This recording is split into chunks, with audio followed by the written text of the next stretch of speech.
দেখি একটা আস্ত ডাকাত।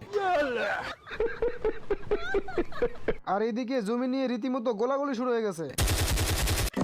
এইদিকে এত কিছু হয়ে যাইতেছে আর এই লোবাবের ঘুম ভাঙলো এখন। গাইস দেখছেন সামনে গুলি চলতেছে আর এই বলদের কোনো রিয়াকশনই নাই। বাপ রে, এই বলদের আবার এত সাহস। তো এই দুই বলদ এখানে টাকা ভাগ করতেছিল, তখনই এই চালাক খরগোশ এসে এই দুই বলদের টাকার ভাগ নিতেছে। रुक तेरे को बताते খরগোশ তখনই কালা চশমা পরে একদম পুরো ভাব নিতেছে। আমার ভুল হয়েছে, ক্ষমা করে দেন। এই বলদ পিঙ্গুইং এর ঘর ভেঙে যখনই বোম হাতে নেয়,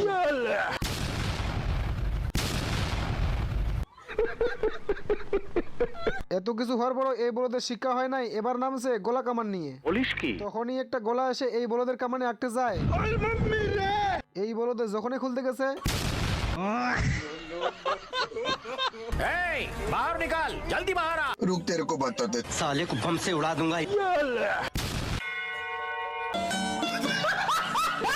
আর এইটা হলো সেই নেবলের কানা, টার্গেট এক জায়গায় মারে আর এক জায়গায়। বলেন কি?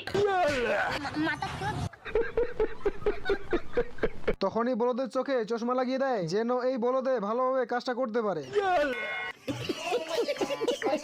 এই বলদকে দেখেন শুয়ের ভিতরে সুতা ঢুকিয়ে একেবারে মোয়া খুশি, না মানে এমনি কি বলদ বলি। এখন এইদিকে দেখেন এক বলদে জুতা পরিষ্কার করতেছে, এক বলদে এসে ময়লা করতেছে। এখন ওই বলদকে আসতে দেখে এই বলদে আগে জুতা ময়লা করে দেয় আর এই বলদে সুন্দর মতো গাড়ি গ্যারেজে ঢুকিয়ে দেয়। গাইস